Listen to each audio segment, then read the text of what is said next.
What's up, guys? Brett Okamoto from ESPN, joined by UFC lightweight / welterweight Tony Ferguson, who, of course, fought at UFC 279, Nate Diaz in the main event. It was a crazy week last week, and Tony has been gracious enough to get on the phone and talk with us about it. Tony, how are you, buddy? Hold up, brother. I'm talking here. Just kidding. Good to hear from you, man. The recap of UFC 279. What a week, man. Yeah, I mean, now you've had a few days for it to like kind of dust to settle. How do you feel about everything that happened? Pretty good. Besides, I mean, going in there and going for the takedown. I should have kept it standing. The preparation for 2 to 3 weeks for Lee, we were really ready on that right-hander. The switch to southpaw was a little bit more interesting. You know, I'm used to getting hit on my left side, and this time it was the right side from his left hand. Opening up with leg kicks. I was trying to break the shin. Nothing personal against him. I was just like, let's get, let me kick the shins. One of my old coaches told me that. So it was an interesting fight. The preparation for it was really short notice. I mean, he had the same amount of time. But I guarantee you, dude, he was preparing for that takedown with Chimaev and practicing, his submission. I would be practicing my submissions left and right. So, I mean, he had that in his tank already. So I'm kicking myself for not keeping it standing for sure on that one. Yeah, well, it's a mixed martial arts fight, so a lot of things happen. You also were, in addition to preparing for a completely different opponent, you were preparing for a 3-round fight instead of a 5-round fight. So there was a lot that changed in the last, 24 hours there. Real quick, physically, how are you? How's the shin? I know you've been posting some things on Instagram. How's your health coming off of this week? I just got done doing 10 rounds in weights. Really?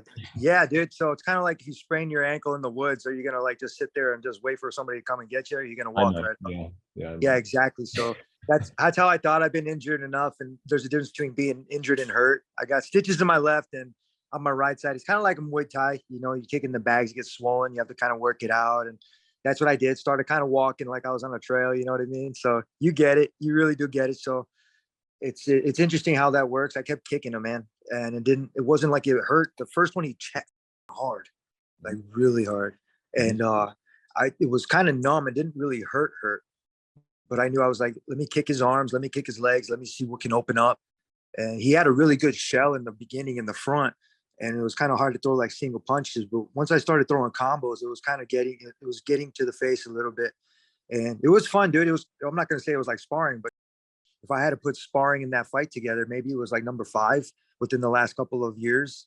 I mean, yeah, dude, it's really cool. It's really fun to get back in.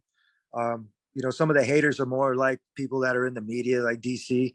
A lot of people say I'm a former shell. I hope I'm a former shell, honestly, because I'm getting better.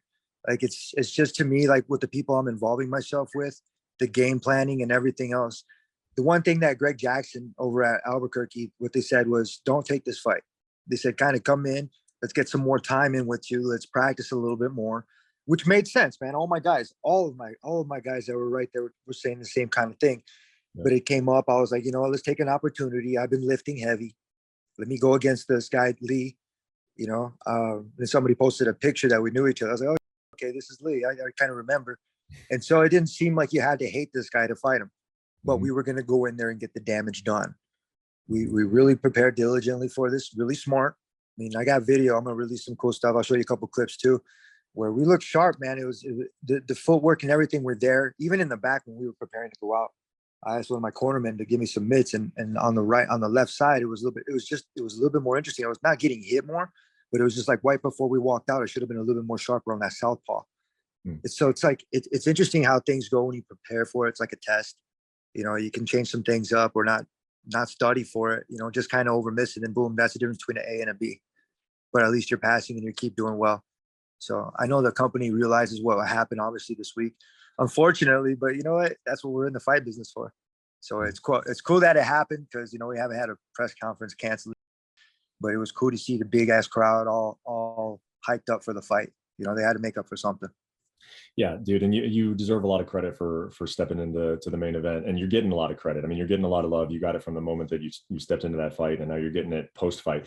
I do want to ask you though, because you mentioned DC, and it's not just DC, man. It's some other people out there that are saying that looked like that did not look like the Tony Ferguson we're used to. That looked like he's lost a step. It looked like the time is catching up, like it does with everybody. When you hear that. When you see that that's the reaction that some people have of this fight that was 48 hours ago, a little bit more than that, but 4 days ago, what's going through your mind? Like, how are you digesting that, what people are like, kind of the observations that people are making about this fight? Did you see Nate have to take breaks? Nothing against him and stuff, but I gave him his break. So it was cool. Like, it was a send-off fight. Not saying I took it easy on him and what we prepared for, but it's a little bit more interesting when you're preparing for a certain, you know what I mean? Like a guy that you really don't know. And Nate's cool. I have nothing against him or I'm not considering him a friend, but you know what I mean? He's cool. He's a good fighter. And I respect that. He's out of the contract business, Brett. He's not trapped no more. You know what I mean? It's like the saga has finished, and that gives a lot of other people some hope, and kind of like whatever that is, whatever hope that is. It's not like the UFC holds everybody hostage. Everybody has a decision to be able to do it. The company's growing, and I'm growing with the company. And to be able to help, not be long-winded, but to be able to help pave the way, to like kind of like be right there with the promoters and try to get it done. That's man, dude. And I'll continue to do that despite the commentators and the people. Me and you, we go back and forth a lot. I kind of, go into it with you because I can, because like you're like a brother in this industry. But like a lot of other people, sometimes it's just really real, and sometimes it's just ignorant, and they don't know any different because they didn't grow up like you. You're not in the sports, and it's different. Like I said, I've had gold medals and I have bronze. None of them have been consecutive. None of them. Putting a team together after a 12-fight victory. As soon as Gaethje hit, my team kind of fell apart. Everybody went their own way. We had to, and then going into like trying to build a new team, I found a good crew. My league of astronauts here. Trying to figure out what problems. It's cool. It's not like in time. No, we're back on schedule. We're waiting for my left shin to heal. Not kicking too hard, but hard enough. Elbows, everything in the repertoire. Putting it to use, going over film, using what's good. Everybody watch the fight again, dude. You know what I mean? If I would have put a lot of pressure towards him when he took a break, I knew it was kind of like getting baited in. But he was preparing for Chimaev. He wanted to get taken down. It was a little bit more interesting, and I get it. But, we had fun in there. We had a hell of a main event, and it was fun, dude. Like, if a lot of people were saying, it's because they're not in there. They're hating, dude. At least you guys have a fight to talk about. So, seriously, shut the fuck up. Yeah, man. And first of all, thank you for saying that, you respect my opinion on it. I do like to go back and forth with you on it. And I like anything that any conversation that we have, like I always hope that I come across and that like, because this is what I'm just trying to do, be honest, be genuine. I don't want to like fill this up with a bunch of crap.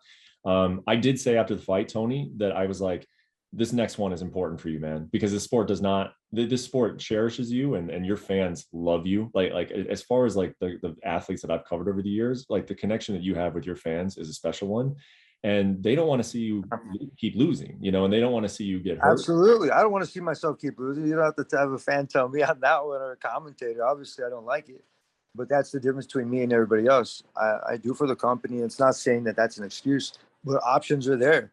You either take the fight or you don't, or you're not there for them, and then you're on the, you know what I mean? It's just different. It's interesting.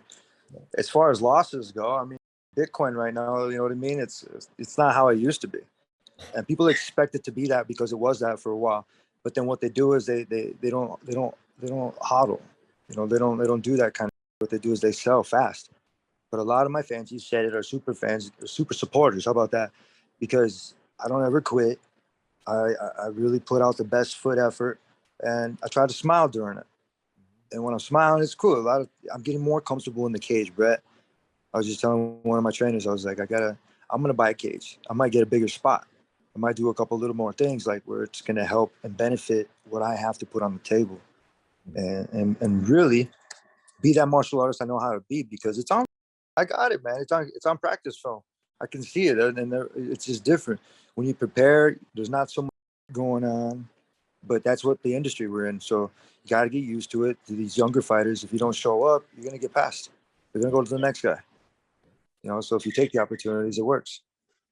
One more question kind of along this topic, and then we'll switch gears, because I wanted to be clear, I'm not sitting here telling you that you can't fight anymore, that I think you're done. I don't think any of those things. I do think that your next fight is very important. I do want to ask you though, Tony, like at some point, you say like, hey, stop hating, like at some point will you be like, maybe it's not hate, it's people that are like, hey man, like you've had a great career, and it's not about quitting. It's not about like quitting your career. It's about just like you've done it, you've done it, and now you're at the end of it. Like No Do you way. accept that when it comes? That's like somebody like that has stock investment. If you have it, you're gonna sell it. You're just gonna call it quits. No, this gonna be more tempted to go back into it. Like Conor, he's always doing that. Same people that retire, they're gonna have that what you call gas in the tank, like Rocky said. When it goes down to it, a lot of these other commentators, especially DC, and all, I mean, being real, dude. When football ended, it was it. You know what I mean? You went to either college and played, or that was it. You know, high school state champions, boom, that was it for me. And the same thing with baseball. Unless I went, no, I had to go and wrestle. It was cool. So I used wrestling as a platform. When it comes down to quitting and stuff, I can go and I can win, lose, doesn't matter. When I'm out there for the company, I'll still be a part of UFC no matter what, because that's just how I am and that's just how they are. I love these guys.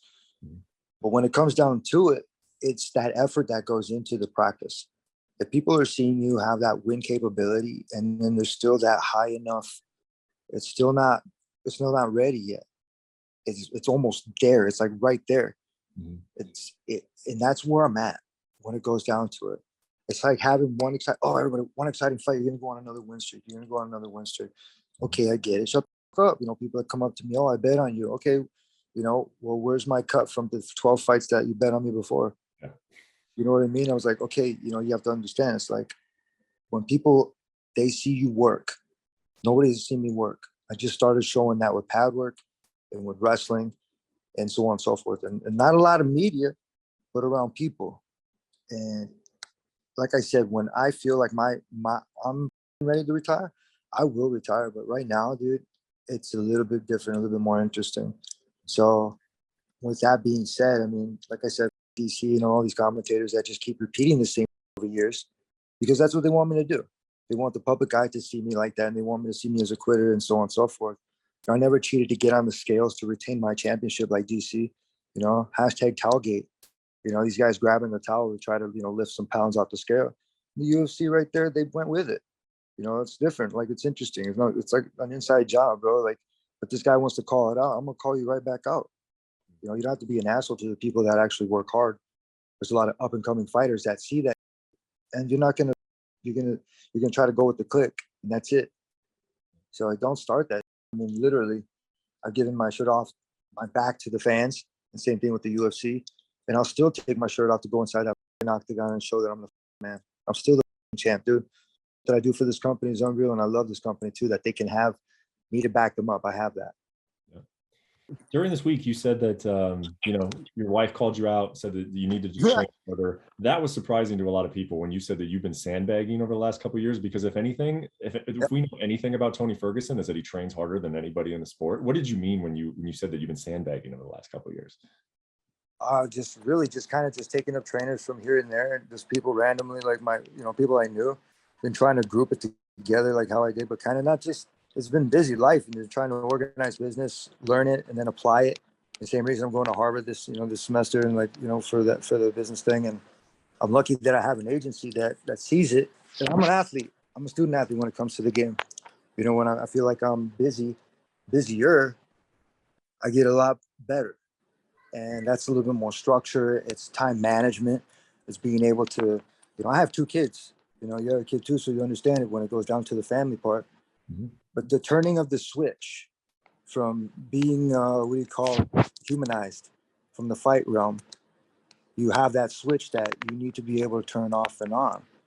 And I see that switch. And then it's kind of funny because it's there, then it kind of switches off. But then once you get it back again, if I could relate that, that's kind of like Rocky when he went to LA. When he went to LA to go fight with Apollo. And he went around a bunch of that wanted to hurt him. They wanted to kill him. They wanted to go in there and put him. They wanted his chance. They wanted that spotlight. Mm-hmm. The more that you put yourself around in positions like that with people that are hungry. One, look at Glover Teixeira. I'm not saying the same that he does, but I know with age comes, you know what I mean? Comes, experience, mm-hmm. execution, determination. It's a little bit different because you bring that to the table. A lot of these young fighters, they don't have that. Nate was on that side. It went in. It was just like, as soon as I got in there, I already knew it. And I thought he was going to go for an arm in guillotine. So there's a defense way that I learned too. It's like you keep the arm on the back, and you put a lot of shoulder pressure in the sternum, turn your hips, and you open up the neck, and you fight the hands, and you pass guard with the legs. When he goes when there's no arm in, it's a completely different one. Your arm has to go all the way up top over the trap, and then same kind of pressure like a Von Fu. And you, it's like the same. I know what I'm doing in that position, but I didn't expect it. We didn't drill it. No excuse, but in the back, it was funny. We're preparing, and we see D-Rod and Lee duke it out 3 rounds, and then we watch Kamzat and Kevin, right? Yeah. And we watch Holland duke it out for like 30 seconds, whatever it was. The warm-up time we had in the back was kind of tough. They were like, "You guys got 5 minutes." Oh, let's go. Okay, let me ask you about one more thing that you talked about at the post-fight press conference. You said that you were a little burned out on the sport at one point, and you were throwing your medals in the woods. Did that actually happen? Like, are there Tony Ferguson medals somewhere in the woods out there? Yeah, dude. Not even just that. It's just like I would get pissed at a lot of like my stuff and my trophies and just things that I've had. You know, just not recently, not in the last like 20 years. You know what I mean? Something like that. But like way back in the day, like that's how I can understand like the correlation. Now I don't get it. You know what I mean? I save all my stuff, which is cool. Pops, you like save your stuff. You know, one day for your kids. So for sure. Now a little different. You know what I mean? So I still got all my medal. I still have all the important. But you know, like when you lose, you kind of throw not a tantrum, but you kind of have your day. You kind of like stay away from everybody for a second, then you go back to the drawing board and you get back on it, dude. You adjust. If a good coach and an athletic director is going to let the coach know, hey, you guys are losing a lot, man. You know, not saying you're going to, and they never say you're going to lose your job, but they come on, they build you up, and it's a confidence booster. They're kind of like, hey, we're here for you. You know, let's keep doing this. Let's keep working on what we're doing. Let's get good at what we have to get good at. And it's a chain reaction how that goes, because when you have that just a little spark, then it goes down the chain, and that's how you start fireworks. You know, you can build all this, but it's not going to start itself. Yeah, I read you loud and clear, dude. Can I ask you about I posted this story on ESPN, and I think that you got a chance to read it. And the biggest part that everybody took out of it, and it was about the 24 hours, you know, of after the weigh-in and then before the actual event, that you were at the apex, and that you said that you would think a lot clearer about this fight, about the opportunity of taking the main event if you drove around Hunter Campbell's nice Bentley in the parking lot. Can you walk us through this story, please? So I get to the spot, the apex, and my agent has all my food. Chris, he has all my food in his truck. So we transfer all the food from there to my stuff, my truck. And then we go inside the spot where we're about to go.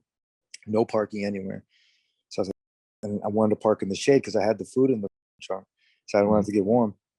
So I go and I park in this storage area where the folding door is in the back. And there's this Bentley parked right there. And I was like, cool, I'll just park right here in this other spot. And it wasn't marked for anything. It was just like a shipping spot. And you could tell it was like, all right, cool. And I go to park, and security comes out and he's like, hey, you can't park here. And I was like, it's all good. I'm all right. I'm just going to park here for a second. I'll be right back. I'm Tony Ferguson. Yeah, I can park here. And he's like, no, seriously, like this is Dana's spot. You know, you gotta go park. And by that time, I already knew I was going to fight. Like, you know what I mean? I was kind of thinking about contracts already. So I didn't go. I was like, I'm just going to leave this here. He's like, I'll move it. So then I threw him the keys, and I was like, I'll be right back. And I was like, I'm going to drive that Bentley. And everybody was kind of like looking at me like they didn't know. They were like, yeah, right, Tony. Yeah, right. And I was like, no, I'll be right back. See, watch, I'll be right back. And we go in, we had our little, we had our big meeting, which was awesome. You know, I had all the execs in there, the brass, which was dope. Yeah, Sean, you had Hunter, and what's the other guy's name? Mick Maynard, yes, for sure. I can't forget that. And Dana wasn't there, but it was a dope ass meeting. We made it work. Told him I let him know about the fight a little later. Let me go consult with family. And it was funny how it goes. It was interesting. And so wait, so as you're leaving, then you ask for the car. That's when you asked for it? So as soon as I kind of like said that, we were leaving, and then I was like, hey Hunter, I was like, let me drive your car. And he was like, I was like, is that your Bentley? That's all I said. He's like, here, he just showed the keys in his hand, and he threw them to me. I was like, you already know, bro. I'll be right back. It was dope. So I got a video. I'll be posting that too. You did get video. Okay. Did you actually drive it like out, or did you just kind of drive it around the parking lot? No, I drove it like it was F1, dude, like right inside that. It had a super mode and everything. Wow. Did that play any factor into you taking the fight, or that was just you wanting to drive Hunter's car? No, that was just me calling my shot, like telling these guys I was going to drive that.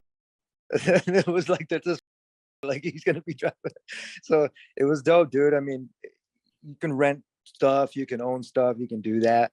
but it's fun things like that that make this job and a little bit different than others. You know, I don't know how football players and baseball players and all these other guys do it professionally, but I know they got to enjoy the game and have some fun with it too. So I was like, it was cool, man. It was a cool moment. I drove a couple, one Bentley, other Bentley, and an A8. You know, so it's all right. I mean, and a lot of the vehicles are cool. Still looking for the one that says my name. So, you know, we'll see. Such a great story. You know, a lot of people that read that story, of course, loved it, but then they also wanted to make sure, like, hey, they were like, oh, you know, I hope Tony got paid more for this fight. Did you get taken care of? That's all I want to know. Did you get taken care of for stepping up and saving this event like you did to get in the main event? It could have been better, obviously. I'll always say that. But, you know, me stepping up has definitely made the relationship with the UFC a lot more. Mm-hmm. So I look at that as gold. I look at that as real gold, and being able to pursue anything I want to pursue and be able to have the backing to do that. Everybody knows I won't quit. You know, I'm going to keep going in there, and whether it's changes or whatever it is, I'm going to show up. Yeah. Yeah. So now what's the plan? I mean, I imagine you want to get some time and like really kind of mold yourself into the Tony Ferguson with this new team that you put together, right? Because you just didn't, you haven't had enough time with that team to really see that through. So is that the goal? And then I guess how long do you anticipate that taking, and when do you want to fight again? I got to make some changes. I'm going to be hiring one more trainer. I'm going to be putting that in. I got a solid squad. Getting them all together is kind of difficult, but it always was. Don't have to do that. You know, egos clash, and so sometimes it's just not right. The hours and really structured. Everybody, even my management, was like, holy shit, this is really structured. Mm-hmm. You know what I mean? How I brought Brandon Gibson, Juan Gomez, the Brazilian Samurai. You had Bull Wrestling dude, Kenny. You had Jeremiah Vance from Tempe. Who else? Marvin Samodio. I was training with him in boxing at Wildcard. Freddie Roach was right there. Then my PR therapy, Pedro, was from strength and conditioning. So putting it together and then being able to build off of a platform. Everybody wants the building to get built fast, but they're not looking at the cement. Is it ready? You know, did it get done? And you have to have it, you know, an inspector pass it. That's where I have my coaches saying, wait for the fight. Mm-hmm. But with opportunity comes chances. You know, effort times consistency is confidence. So, I mean, I'm not really hurt. You know, hopefully Nate's not really hurt. You know, try to go to the body. Like I said, he had a shell defense. It was cool, man. So I had some uppercuts and some hooks and some body shots. The leg kicks, definitely, I guarantee you, you know, just that the shin has got to be hurting. So, you know, right now I'm moving really good. Not as fast as I'm supposed to. Not kicking as hard as I'm supposed to, you know, and I'm not even kicking too much. I'm just kind of just moving through all that blood on the right leg. Left leg's not so bad, just the stitches in the eye. I got a couple stitches in my right eye. I'll send a picture too. I got little bruising, not too much. That first night was kind of fun, you know, but it was different. The lady liked it, so it was cool. Yeah. Oh, you mentioned your lady, and not to get into anything personal, but what does she think? You know, I know that you really make decisions along with her. What is her feeling about your career going forward? I owe her a 10th anniversary dinner date. That's it. That's pretty much it, man. She knows I'm stubborn. So, I mean, she's very supportive when it comes down to it. I love my wife, Christina, man. She's cool. You know, she's OG when it comes to a lot of stuff, and she understands me too. Yep. So I've been, you know, we've known each other for a long time, and I trust her, man. She's cool. So respecting, you know, somebody else's point of view and then going from there. She's, man, she sees me practice and she sees how I am, and she knows the preparations and stuff. So when you do numbers, Brett, and you go to your YTD, you go to your year to date, and you know what numbers you have to beat, I'm doing really well. I'm doing okay with that. You know, I'm doing really, really well with that. So I can't have any complaints with that. But when it comes down to the numbers, where it comes to win and losses, I'm 29 and like 7. You know, it's not terrible. The last guy, you know, I fought had a lot more losses, but it's just different, dude. It's not about winning and losing. Sometimes you just want to have a super fight. And so I was glad. It was fun, dude. Like a little bit more prep would have been cool for both sides. You know, it would have been a little bit more. I mean, it wasn't like it wasn't exciting. Everybody was going crazy right now. So it's like I say, you know, God's good, and being able to keep doing what I'm doing. You know, everybody that says I want to retire, oh, we care about you, teardrop emoji off. Like, you know what I mean? Like, come on, grow up, hair. Like, I'm in this industry till the wheels fall off, and my hands, you know what I mean? Even when they do, I'm gonna keep pushing this. Yeah, I think a lot of people are happy that it went the way it did. You know, when we got to see Nate Diaz versus Tony Ferguson, that is a fight that really should have happened. Last thing I'll ask you is, if they came to you and they're like, all right, Tony, you know, you saved sports during the pandemic, you saved UFC 279. We can't give you a title fight coming off of a loss. We just can't do it. But anybody else you want, lightweight, welterweight, any scenario that you want. Like what do you want? Or what would be the perfect scenario for your next fight? Dana White in a boxing match. I'm just kidding. I think I got the reach. I'm just kidding. No, man, I'll be real. There's that. I mean, as funny as that, it's a joke. It really is. Cause I mean, when you put it with lightweight or welterweight, I feel confident at welterweight. I really did against him. Preparing for Lee, I'm telling you, man, just the difference. We were animal. We were savage in that. So despite whatever the commentator says about it, we were ready. My movement, everything was just for him. You know, coming back from the Nate Diaz fight, it's kind of like doing a drill only right-handed. You know, when you go to left-hand, you're like, not second guessing, but it's not as sharp. So, like I said, I mean, interesting who I want to fight. Obviously, I'd like to fight a title fight. I can't come off of that, but another super fight. Otherwise, give me a fight, you know what I mean, to build up the rank. Like it's, you know, I don't give it right now. Right now, it's about train, put it together, and I guarantee you they're going to send the bat signal again. You know, then I got to transform into Iron Man and, you know, give him the Hulk smash. So it's interesting how it works. Yeah. Well, it's great to hear you're doing so well, man. It's a really, really good conversation. I love talking to you every time, and especially now, like right after a fight, such a big fight. With Nate. Just iconic, historic images, man. That's a fight that again that needed to happen. I'm happy it happened. And then you talking about going to Harvard. You know, just picturing you. I'm picturing you like on a skateboard with a backpack on and the shades on, the hair's gelled, and you're riding through the courtyards of Harvard. Is that kind of how you envision it as well? So I got a couple months online, and then I have to go out there and then finish out. So it's interesting how it goes. But my agent Lloyd and Vitor Belfort, they're helping me with that, and it's cool, man. Like I said, this is just the beginning. We got a lot more space to be able to learn, man. That's MMA. I love boxing. Boxing's cool, man. I love boxing. I would love to box. You know, right now I got to put that focus into MMA, and I'm still learning. Like I said, my jiu-jitsu is planned out already for the next 60 days with Jeremiah Vance. You know, Coach Eddie as well. You know, I have one of my trainers, Juan. You know, he makes the trip and effort here. He's really great, dude. You know, I'll be wrestling too somewhere, and you know, getting other just things, man. I'm going to be hitting up a lot of people left and right and just starting to work a little bit more. You know, get out of that comfort zone, bro. Awesome. Tony, thank you so much, man. And it was great watching you have such a great time during fight week, man. We're looking forward to the next one. Thank you. Ankle pick. Thank you, homie.